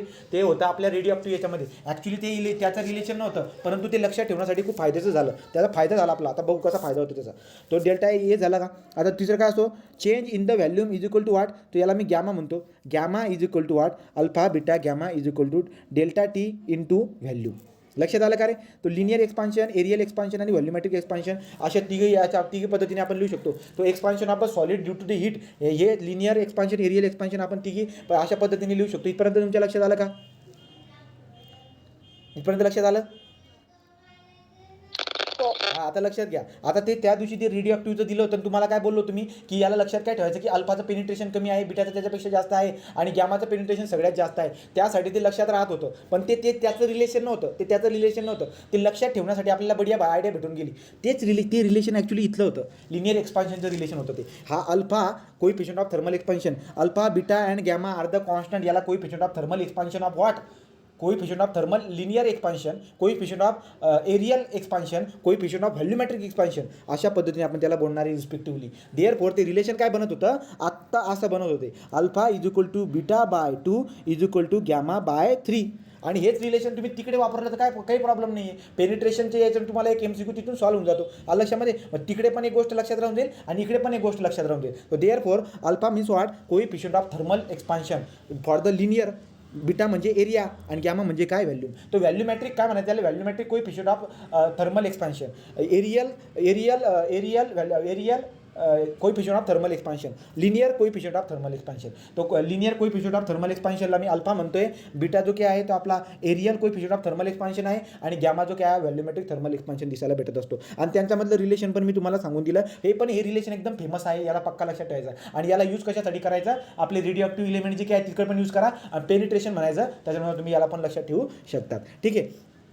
तर मग अशा पद्धतीने जे काय आहे आपण ही बात लक्षात ठेवतो. मग तुम्हाला काय विचारतील परीक्षेमध्ये त्याच्यानुसार तुम्हाला उदाहरण सॉल्व्ह करता यायला पाहिजे. ओके, बोला. हे कळालं का तिघी? आता expansion of the solid in the due to heat कळालं का? कळालं रे? ठीक आहे. तर तुम्हाला कोइफिशियंट ऑफ थर्मल एक्सपान्शन याचं युनिट विचारतील, ते तर कोणालाही जमतंय. ठीक आहे, चला पुढे जाऊ. हे बघा, तो एरिया, व्हॅल्यूम, शेप या सगळ्यांमधला आपण बघितला फरक काय काय होऊ शकतो. राईट? काय एखाद्या रॉडला तापवल्यामुळे काय घडतंय ही बात आपल्याला आता कळून गेली. मी सगळं सांगून दिलं तुम्हाला. तो बघा, it is the process where the body expand either area, volume or shape. काही बी एक्सपांड होताना दिसायला भेटणार आहे. राईट? नंतर पुढे हे का घडतं बरं का? असं एक्सपांड का होतं? कारण की ते मॉलिक्यूल जे आहे त्यांची कायनेटिक एनर्जी वाढून जाते आणि त्यांची जी की पोझिशन आहे ती शिफ्ट होऊन जाते. आणि पोझिशन शिफ्ट झाल्यानंतर काय होतं? ते मॉलिक्यूल धावतात ना इकडे तिकडे धावल्यामुळे तुम्हाला ते टेम्परेचर जे काही वाढताना दिसायला भेटत असतं. म्हणजे ते याच्यामध्ये थर्मोमीटरमध्ये पण ते दिसायला भेटत असतं की मॉलिक्यूल जे आहेत ते कायनेटिक एनर्जी भेटल्यामुळे इकडे तिकडे धावपळ करतात ना, त्यामुळे स्पेस वाढून जात असतो, म्हणून एक्सपान्शन दिसायला भेटत असते. लिक्विडमध्ये बी तीच कहाणी घडते. तो thermal expansion in the liquid expand more than the solid. बरोबर आहे? लिक्विड जे काही आहे ते सॉलिडपेक्षा आपल्याला जास्त एक्सपांड होताना दिसायला भेटत असते. तर लिक्विड जे काही आहे ते जास्त एक्सपांड होणार आहे, एवढी बात लक्षामध्ये ठेवायची तुम्ही. आणि नंतर पुढे जर बघायला गेलात तर काय? Alpha is equal to beta by 2 is equal to gamma by 3. ठीक आहे. हे कशाबद्दल आहे रे, हे सॉलिडबद्दल आहे बरं का. याला सॉलिडबद्दल रिलेट करा. एक्सपान्शन येते, हा लिनियर, हा एरियल आणि हा गॅमा, याला तिघांना व्यवस्थित तुम्ही यूज करून बघा. तुम्हाला ते बात जी काही आहे क्लिअर होऊन जाईल परीक्षेमध्ये. ते त्याला थेरॉटिकल क्वेश्चन बनवणारा. आता लिक्विडमध्ये काय कहाणी घडत होती, सेम कहाणी जी सॉलिडमध्ये घडत होती. पण एक मला बात सांगा, आपण मॅटर जे की ना मॅटरचे स्टेट बघितले नाही अजून. मॅटरचे स्टेटचा आपला अभ्यास करायचा बाकी. स्टेट ऑफ मॅटर 3 असतात, सॉलिड, लिक्विड आणि गॅसेस. तर तुम्ही सॉलिड कोणाला म्हणतात की ज्याला शेप आणि साईज असते त्याला काय म्हणत असतो आपण, त्याला सॉलिड म्हणत असतो. तर ज्याला शेप आणि साईज आहे त्याला आपण काय म्हणत असतो, त्याला सॉलिड म्हणत असतो. लिक्विड कोणाला म्हणतो आपण, ज्याला जे की ना ज्याला डिफायनाइड शेप नाही आहे, राईट का. तो ज्याला डिफायनाइड शेप आणि साईज नसतो, पण त्याला डिफायनाइड काय असतो, व्हॅल्यूम असतो. ज्याला डिफायनाइड व्हॅल्यूम आहे, लक्षात घ्या, ज्याला डिफायनाइड व्हॅल्यूम आहे, डिफायनाइड शेप आणि साईज नाही आहे. तो ज्याला डिफायनाइड शेप आणि साईज नाही आहे पण डिफायनाइड व्हॅल्यूम आहे. डिफायनाइड व्हॅल्यूम म्हणजे काय, बॉटलमध्ये जर का तुम्ही पाण्याला भरलं तर पाणी जे काय आहे तेवढं व्हॅल्यूम कव्हर करून घेत असतं, त्याला डिफायनाइड व्हॅल्यूम म्हणत असतो. तो लिक्विडला डिफायनाइड व्हॅल्यूम असतं, शेप आणि साईज नसते. जर शेप आणि साईज नसेल तर याचा अर्थ काय बरं का, जो थर्मल एक्सपान्शन, आता आपल्याला लिक्विडबद्दल बोलायचं आहे ना, सॉलिडबद्दल सगळी कहाणी झाली, आता लिक्विडबद्दल बोलायचं आहे. तर लिक्विडमध्ये काय घडणार आहे, लिक्विडमध्ये मला काढायला लावलं आहे की एक्सपान्शन ऑफ लिक्विड काढा. एक्सपान्शन ऑफ लिक्विड, आता काय बघतोय आपण, expansion of liquid due to heat, हे मला बघायचं आहे. तर expansion of liquid due to heat, मग आपल्याला काय दिसायला भेटेल यार, जे एक्सपान्शन होणार आहे ते कोणत्या प्रकारचं होणार आहे, ते लिनियर होणार आहे, एरियल होणार आहे का व्हॅल्यूमेट्रिक होणार आहे. लिनियर बी होणार नाही लिक्विडमध्ये, लिनियर पण होणार नाही, नंतर एरियल पण होणार नाही, लिनियर होणार नाही, एरियल पण होणार नाही, होईल तर फक्त काय, फक्त व्हॅल्यूमेट्रिक. तो लक्षात घ्या. एक्सपान्शन ऑफ लिक्विडमध्ये आपण फक्त काय फाइंड आउट करत असतो, फक्त व्हॅल्यूमॅट्रिक एक्सपान्शन का फाइंड आउट करत असतो. व्हॅल्यूमॅट्रिक एक्सपान्शन ऑफ लिक्विड का फाइंड आउट करत असतो, कारण की लिक्विड जे काही आहे, लिक्विडची व्हॅल्यूम म्हणजे पूर्ण डिरेक्शनमध्ये ते पार्टिकल जे काही आहे ते आपल्याला मूव्ह होताना दिसायला भेटत असतात इकडे तिकडे. Therefore what, so expansion of the liquid can be calculate by using what, delta V is equal to काय रे, delta V is equal to beta, sorry volumetric म्हणतोय ना, गॅमा लिहावं लागेल हां, ते गॅमा लिहितो. तो गॅमा काय येईल मग आता, delta V is equal to gamma, हा झाला आपला कोई अतुल डेल्टा टी इंटू व्ही. अशा पद्धतीने आपला फॉर्म्युला बनून जाणार आहे एक्सपान्शन कशासाठी, लिक्विडसाठी. लक्षात घ्या, लिनियर एक्सपान्शन आणि एरियल एक्सपान्शन लिक्विडमध्ये दिसायला भेटत नाही. लिनियर एक्सपान्शन, एरियल एक्सपान्शन आणि व्हॅल्यूमॅट्रिक एक्सपान्शन सॉलिडमध्ये दिसायला भेटेल, लिक्विडमध्ये फक्त व्हॅल्यूमॅट्रिक एक्सपान्शन दिसायला भेटत असते. लक्षात आलं का, काढता येईल का त्याचं आलं बी तर ठीक आहे. तो कसं पण एक्झाम्पल जरी आलं तुमच्या डोक्याने तुम्ही त्याला सॉल्व्ह करू शकतात. आता आपण जाऊया गॅसकडे. आता गॅसबद्दल काय बोलावं बरं का, तर गॅसमध्ये तर आता आपल्याला काय दिसायला भेटतं की गॅसमध्ये शेप आणि साईजचा नसतो, आणि व्हॅल्यूमची बात जर केली तर त्याला व्हॅल्यूम बी एखाद्या ठिकाणी पूर्ण कंप्रेस जोपर्यंत करत नाही आपण तोपर्यंत तो मॅटर अजून दुसऱ्या दिसायला भेटत असतो. मग आता एक्सपान्शन ऑफ एअर याच्याबद्दल काही फॉर्म्युला आहे का, याला बी सॉल्व्ह करायचा काही तरीका आहे का, याला सॉल्व्ह करण्याचा पण तरीका आहे. आता तरीका कसा आहे त्याच्या थेरीमध्ये जाऊन आपण ते वाचून घेऊ, ठीक आहे, की असेल ती बात. ते बघा, हे आपण सगळं कॅल्क्युलेशन करून टाकलं, राईट. तो कोएफिशिएंट ऑफ हे सगळे आपण कॅल्क्युलेट केलेली बात आहे. तर तुम्हाला दिसायला भेटलं की कशा पद्धतीने जे लेंथमध्ये टेम्परेचरमुळे कशा पद्धतीने वाढ होत होती, एरियामध्ये कशा पद्धतीने वाढ होत होती, व्हॅल्यूमध्ये कशा पद्धतीने वाढ होत होती, आणि सगळ्यांचे फॉर्म्युले आपल्याला बेसिक लेवलला काढता आले, राईट. आणि कोएफिशिएंट ऑफ थर्मल एक्सपान्शन जर का कोणी विचारलं तर आपल्याला सांगता यायला पाहिजे सगळ्यांचे व्हॅल्यू लक्षात ठेवा. कोणाकोणाची व्हॅल्यू लक्षात ठेवता येईल तुम्हाला, कमसे कम स्टील झाला, आयर्न झाला, लोखंडाची व्हॅल्यू लक्षात ठेवा. चला, लोखंड कुठे गेला, आयर्न, याची व्हॅल्यू तुम्हाला परीक्षेमध्ये विचारतात, लोखंडाची, ठीक आहे. परीक्षेमध्ये कसं विचारतात ते तुम्हाला प्रॉब्लेम देऊन देतील. तो 11 × 10⁻6 11.5 × 10⁻6 पर डिग्री सेल्सिअस, राईट का, पर डिग्री सेल्सिअस. अशा पद्धतीने आपल्याला काय दिसायला भेटत असते, coefficient of thermal expansion of iron. तो आयर्न जे काय आहे तो सॉलिड आहे. कोएफिशिएंट ऑफ थर्मल एक्सपान्शन जे तुम्ही बघा, लिनियर थर्मल एक्सपान्शनची व्हॅल्यू आपल्याला दिलेली असते, ती लिनियरच आहे ते, ठीक आहे. तो एखादा लोखंडाचा रॉड जो काही आहे त्याची व्हॅल्यू आपल्याला दिलेली आहे, ठीक आहे. आता मी तुम्हाला एक प्रश्न, एवढा खोलमध्ये प्रश्न विचारत नाही ते कुठल्या कुठे, पण तरी पण इनफ झालं. आता बघा, आपण प्रॉब्लेम सॉल्व्ह करू याच्यामध्ये. -6 असेल ना गोपाल ते, 10⁻⁶ ना, हां -6 नाही, इथं -6 आहे, किती येते 11.5 इंटू किती येते 10⁻⁻6 पर डिग्री सेल्सिअस, राईट. तो पर डिग्री सेल्सिअस म्हणजे आपण अशा पद्धतीने बघत असतो. पुढे तर गेला तर काय, तो नेक्स्ट जर बघायला गेलो तर काय आहे आता, ठीक आहे, कुठे गेलो रे, उदाहरण सॉल्व्ह करू. तो उदाहरण बघा बरं का, आता उदाहरण सॉल्व्ह करता येईल आपल्याला. What will be the increase in the, काय विचारलं आहे, what will be the increase in the length steel rod of the length किती 0.5. तर 0.5 मीटरचा ॲक्च्युअल त्याची लेंथ आहे, original length. When its temperature is increase by 60 degree Celsius, right का. तो 60 डिग्री सेल्सिअसने त्याचं टेम्परेचर मी वाढवतो, इन्क्रीज्ड बाय. तो मला टेम्परेचरचा डिफरन्स पण दिसायला भेटते. Coefficient of thermal expansion of steel पण तुम्हाला दिलेला आहे, राईट. मग तुम्ही काय करणार, तुम्ही सरळ सरळ डेल्टा एल काढणार. तुम्हाला किती लेंथ, डेल्टा एल म्हणजे अतुल म्हणजे काय, अल्फा दिलेला आहे तुम्हाला. तो अल्फा दिलेला आहे 0.00 समथिंग काय असेल, तुम्ही त्याला असं लिहू शकतात. 10⁻⁶ मध्ये लिहा वाटलं असतं, राईट. नंतर पुढे झालं का, टेम्परेचरचा डिफरन्स 60 दिलेला आहे, तर टाका 60 टाका, 0.5 टाका ओरिजिनल लेंथ. काढता येईल का रे तुम्हाला, हे उदाहरण सोल्व करता येईल ना परीक्षेमध्ये आल्यावरती, राईट. तर तुम्हाला परीक्षेमध्ये आल्यावरती सॉल्व व्हायला पाहिजे. उदाहरण फिरवला, शांततेत वाचले तर ते तुम्हाला सॉल्व व्हायला पाहिजे. एक कहाणी दिली इथं, ही कहाणी काय बरं का, लक्षात घ्या. ही कहाणी काय आहे, तर कहाणी बघू आपण.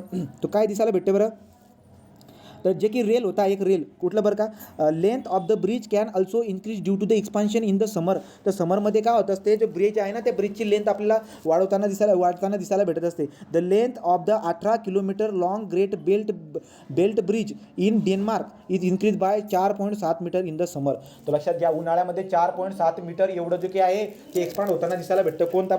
कोणता ब्रिज आहे हा 18 किलोमीटरचा लॉंग ग्रेट ब्रिज आहे, बेल्ट ब्रिज कुठला, डेन्मार्कमधला. तर त्याच्याबद्दल एक कहाणी तुमच्या लक्षामध्ये राहू द्या, ठीक आहे. तो क्वेश्चन कसा पण आला तरी तुम्हाला जमायला पाहिजे.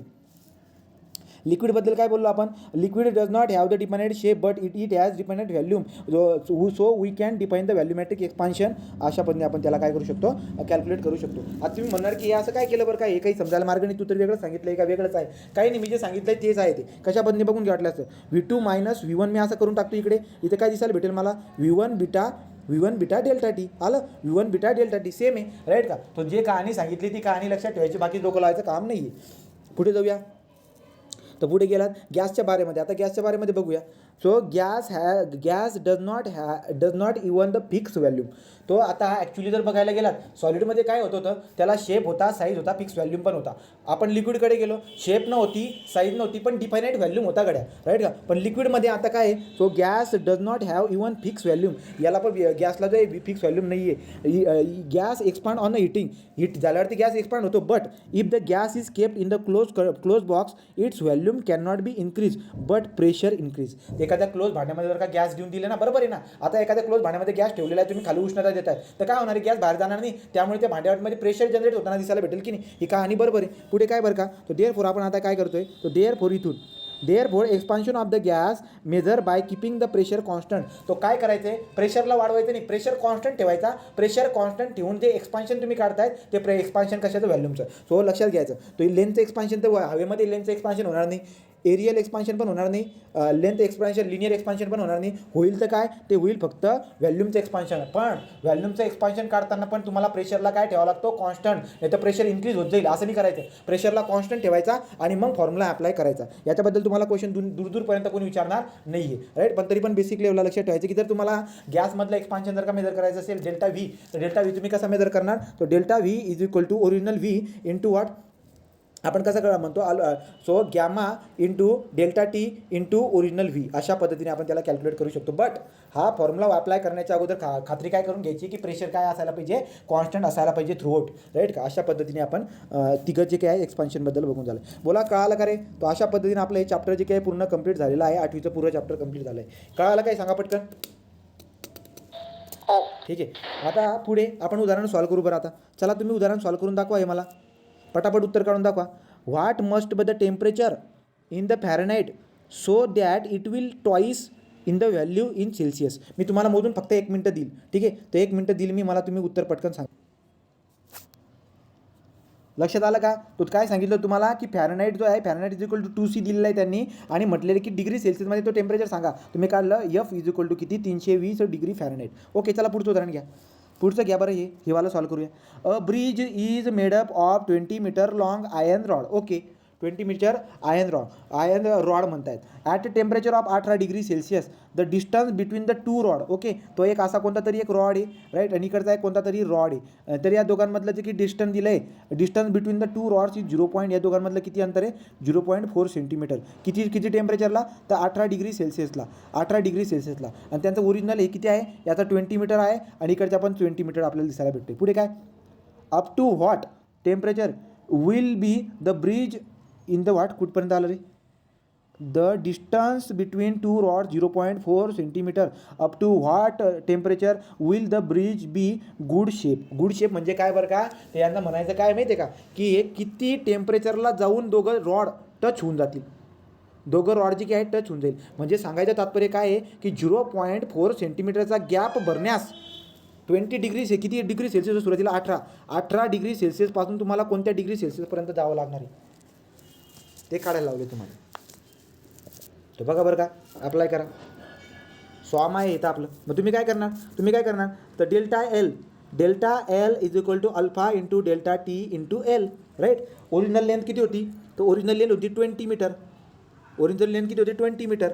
अल्फा टी किती आहे, अल्फा टी म्हणजे डिफरन्स येतो. डिफरन्स माहिती मला एक्स मायनस इनिशियल किती टेम्परेचर आहे 18, एक्स मायनस 18 लिहिणार ना मी, बरोबर आहे. डेल्टा टीला एक्स मायनस 18 लिहिणार मी. तो 20 into x minus 18 into alpha किती असतो, कशाचा रॉड येतो, तो कशाचा आहे, तो आहे आयनचा. चला आयनचा थर्मल एक्सपान्शनची व्हॅल्यू किती असते, आयनची 11.5 इंटू 10⁻⁻6. ओके. तर मग तुम्ही एक काम करा ना, मग आता तुम्हाला सीची व्हॅल्यू पण माहिती आहे, मग आयची व्हॅल्यू टाका, राईट का. याला अशा पद्धतीने लिहा. आणि डेल्टा एल किती म्हटले, ते डेल्टा एल म्हटले तुम्हाला 0.4 सेंटीमीटर. एका कन्व्हर्जनमध्ये करा. इथं मीटर आहे ना, या मीटरला सेंटीमीटरमध्ये करून टाका वाटले असतं. तर मीटरला सेंटीमीटरमध्ये कन्वर्ट करा आणि मला सांगा हा एक्सची व्हॅल्यू किती येईल. 35.4 डिग्री सेल्सिअस. आलं का. तर 35.4 डिग्री सेल्सिअस आपल्याला दिसायला भेटत असते.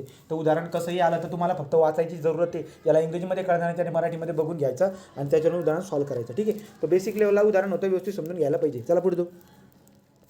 आता हे काय आहे बरं रे, at 15 degree Celsius height of Eiffel Tower is 324. Okay. तो 324 दिसायला भेटतो. म्हणजे इनिशियली त्याची उंची यल म्हणू आपण, यल इज इक्वल टू 324 दिसायला भेटतो गड्या. ओके. आणि टेम्परेचर सुरुवातीला किती 15 आहे. It is made on the iron. Okay. म्हणजे अल्फाची व्हॅल्यू 11.5 इंटू 10⁻⁶ कळाली per degree Celsius. What will be the increase in the length in centimetre. तुम्हाला डेल्टा एल काढायचं आहे सेंटीमीटरमध्ये. ओके. आणि काय म्हटले, ॲट 30 डिग्री सेल्सिअस. तो 30 डिग्री सेल्सिअस म्हणजे याचा अर्थ काय होतो माहिती आहे का, डिफरन्स किती होतं सांगा बरं का. टेम्परेचर डिफरन्स किती आहे, 15. राईट. मग तुम्ही काय करणार आता, तुम्हाला डेल्टा एल काढायला लावतोय तो. मग डेल्टा एल जर काढायला लावत असेल तर तुम्ही काय करणार, delta L is equal to alpha 11.5 into 10⁻⁶, right का, per degree Celsius. Alpha delta T किती 15 degree Celsius. Alpha T L, आणि यल कशामध्ये टाका तुम्ही, सेंटीमीटर टाकलं तर डायरेक्ट उत्तर सेंटीमीटरमध्ये भेटून जाईल. मग सेंटीमीटर टाकून वाटलं असतं. तो 324 इंटू 10⁻², राईट का, असं करून टाका आणि मला उत्तर सांगा डेल्टा एलचं डायरेक्ट सेंटीमीटरमध्ये. 589. तो 5.6 सेंटीमीटर येते का. हो. हो ठीक आहे. तो अशा पद्धतीने 5.6 सेंटीमीटर आपल्याला उत्तर दिसायला भेटत असते. तुम्हाला सोडता यायला पाहिजे. पुढचं काय बरं का, two substance A and B have specific heat C and 2C respectively. Okay. तो दोन सबस्टन्स आहे, समजा ए आहे, इकडे ए लिहितो, इकडे बी लिहितो. याचं स्पेसिफिक हीट किती आहे सी, याचं किती आहे 2C दिसायला भेटते. ओके. पुढे जाऊ बरं का. If A and the B are given Q 4Q. Okay. याला उष्णता किती लागते, याला 4Q उष्णता लागते आणि याला 4Q एवढी उष्णता लागते. Amount heat respectively. Okay. Amount heat. पुढे काय म्हणतात, the change in their temperature is same. तो डेल्टा टी इथं पण सेम आहे आणि डेल्टा टी इथं पण सेम आहे, म्हणून मी असं लिहिणार त्याला. ओके. Q 4Q. पुढे काय म्हणलं आहे, if the mass of the A is M. इकडचा मास यम असेल तर बीचा मास सांगा, इकडचा मास मला सांगा, इकडचा मास किती असेल सांगा रे पटकन. इकडचं मास किती असेल, इकडचं जर यम असेल तर इकडचं किती असेल म्हणे.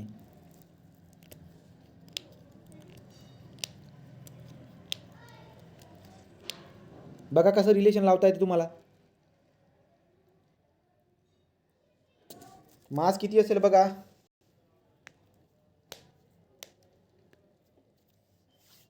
काय करता येईल.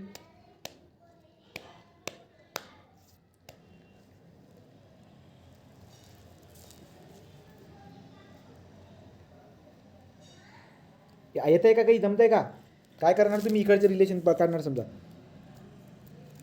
तो इकडचा, समजा इकडचं काढायला गेलात. Q इज इक्वल टू काय येणार आहे, Q is equal to M into delta T into C. बरोबर, M into delta T into C. आणि इकडचं काय झालं बरं का, इकडचं झालं 4Q is equal to 4Q is equal to delta T पण आहे ना, 2m आहे ना, तो 2m काढला ना, राईट. तो 2m काढलास तुम्ही, लक्षात घ्या याचा जो काही आहे हा एक्स आहे, इकडचा टेम्परेचर किती आहे डेल्टा टी आहे, आणि इकडचा सी किती आहे टॉईस सी आहे. तो टॉईस सी. तुम्ही काय करणार बरं का, तुम्ही काय करणार इथून काय समजा क्यू उचलून घेणार आणि क्यू उचलून याच्यात टाकून द्या, क्यू उचलून याच्यात टाकून द्या. मग क्यू उचलून याच्यात टाकला तर 4m into delta T into C is equal to X into delta T. सोपं होतं ना ते, एवढा टाईम लावला ना, राईट. So toys C. मग तुम्ही काय करणार बरं का, टॉईस सी या सी कटला, इकडचा सी कटला, राईट. नंतर डेल्टा टी कटला, हा डेल्टा टी कटला, 2 कटला, इथला 2 कटला, तर तुम्हाला एक्सची व्हॅल्यू सरळ सरळ 2m दिसायला भेटणार आहे. आलं लक्षामध्ये काय करायचं ते, ओके. चला पुढे जाऊ. आता हे वाला, when the substance having 3 kilogram receiving एवढं. चला उत्तर काढायचं पटकन रे. When the substance having 3 kilogram receive 600 calorie heat. हाच पडला MPCमध्ये जसा तसा असं मला वाटतं. The temperature increase by 10 degree Celsius. What is the specific heat of the substance. काढता येईल ना रे. आपला फॉर्म्युला वापरायचा क्यूचा. तो Q is equal to M delta T into C हा वापरा आणि तुम्हाला उत्तर काय पाहिजे ते कशामध्ये काढून घ्या. ठीक आहे. तो कॅलरीमध्ये ऊर्जा टाका आणि तुम्हाला डायरेक्ट कॅलरी परत ग्रॅममध्ये भेटून देईल. ते फक्त किलोग्रॅमला याच्यामध्ये ग्रॅममध्ये कन्वर्ट करून टाका. 3 × 10⁻³ करून टाका, मग ग्रॅममध्ये होऊन जाईल ते. ओके, खल्ला झाली बात. चला पुढे जाऊ, पटापट उत्तर द्या. थर्मोमीटर. हा बोल ना मॅडम, कोण, हा बोल. हे कॅलरी मध्ये घ्यायचं आहे का? कॅलरीमध्ये उत्तर काढावं लागेल ना तुला. हे बघ ना, कॅलरी दिले ना, मग किलोग्रॅम तू कॅलरीत काढ. कॅलरी काढलं, मास आणि हे घेतलं तर 0.02 येते. हे बघ, 3 × 10⁻³ झालं ग्रॅममध्ये, राईट. आणि इकडे काय होता, 600 इकडे होता. मग मी असं करतो ना, 600 divide by 3 × 10⁻³ into delta T. आता डेल्टा टी काय, temperature is increase by 10 degree. तो डेल्टा टी आपला 10 झाला, बरोबर. हा आपला येऊन जाईल सी. 0.02 येते. येईल का? 0.02 येते. हां, येईल का, बरोबर येईल का? नाही 0.02 येते. 0.02 येते. When the substance having mass 3 kilogram receive 600 calorie of the heat, is temperature increased by 10 degree. 10 डिग्रीने वाढल्यानंतर त्याला 600 लागते. What is the specific heat of the substance. बरोबर आहे, बरोबर तर काढलं आहे आपण. काही चुकलं असेल आन्सरमध्ये, ठीक आहे. आन्सरमध्ये काही चुकलं असेल, बाकीचं सगळं ठीक आहे ना. बट त्याचं डोकं लावायचं बी काम नाही, सरळ सरळ टाकायचं काम आहे, येईल ते बरोबर. ठीक आहे, पुढे चला. A thermometer is use to measure. Thermometer कशासाठी वापरतो? Temperature.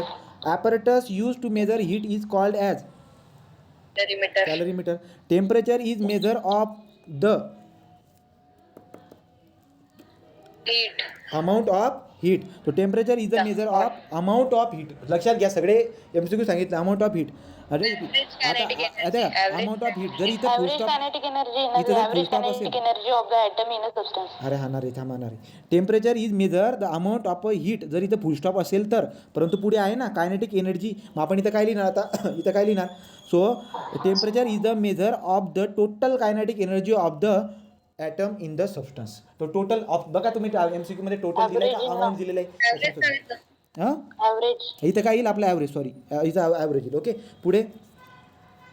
The heat content in the substance is the measure of kinetic energy in the atom. हे तुम्हाला बोललो मी, खूप प्रश्न बनतात. तर टोटल कायनेटिक एनर्जी हे लक्षात घ्यायचे पक्के. पुढे जाऊया. आता जोड्या लावा बरं रे. Temperature of a healthy human body किती असेल, इकडे बघा, 98 ह्या झाला Fahrenheit. Boiling point of the water. Boiling point of water किती सांगितलं होतं तुम्हाला, 212 फॅरनहाईट. रूम टेम्परेचर किती असते बरं का, तो रूम टेम्परेचर असणार आपलं 296. आणि freezing point of the water जे काय ते 0 डिग्री सेल्सिअस दिसायला भेटणार आहे. या बर्फाबद्दल बघू. बर्फाबद्दल पण बरीचशी स्टोरी आहे की बर्फाची हाय डेन्सिटी कोणत्या डिग्री, जसं की बघतो ना आपण बर्फाची डेन्सिटी 4 डिग्रीला मॅक्झिमम दिसायला भेटत असते. नंतर एखाद्या पदार्थ आपण फ्रीजमध्ये ठेवतो काय, ती कहाणी बघू, नंतर बघू ती. आता खरं खोटं करा बरं पटपट. The temperature of the substance measure in the joule. बरोबर आहे काही बात. Heat flow from the object at a higher temperature to the object of lower temperature. हे बरोबर आहे, हे बरोबर. Joule is the unit of heat. बरोबर आहे का रे, बरोबर, राईट. तो object contract on the heating. बरोबर आहे का हे, एक्सपांड होतं, राईट का, एक्सपांड होतं. Atom of the solid are free. बरोबर आहे का रे. ॲटम नाही, atom of the solid free नसतात. Atom of the gases are free. तर गॅसेसचे जे काही ॲटम असतात ते फ्री असतात, सॉलिडचे बिलकुल बी राहत नाही दूरपर्यंत. त्याला उष्णता दिल्यानंतरची बात येते. Average kinetic energy of the atom is in a hot object in a hot object. चला याचं उत्तर तुम्ही द्या एफचं. ॲव्हरेज बरोबर आहे. बरोबर आहे का? Average kinetic energy of the atom in the hot object is less than average kinetic energy of the atom in the cold object. चुकीचं येणार आहे, बरोबर आहे की नाही? चुकीचं आहे. चुकीचं आहे, कारण की ॲव्हरेज कायनेटिक एनर्जी म्हणजे टेम्परेचर, मग टेम्परेचर ऑफ हॉट बॉडी काय असते? जास्त असते. त्याने उलटं दिलेलं आहे. आलं लक्षात? तर अशा पद्धतीने या चॅप्टरचे मागचे सगळे उदाहरणं पण आपण बघून काढून टाकले. ठीक आहे, तर इथं आपण थांबूया. 7 वाजून टाकले.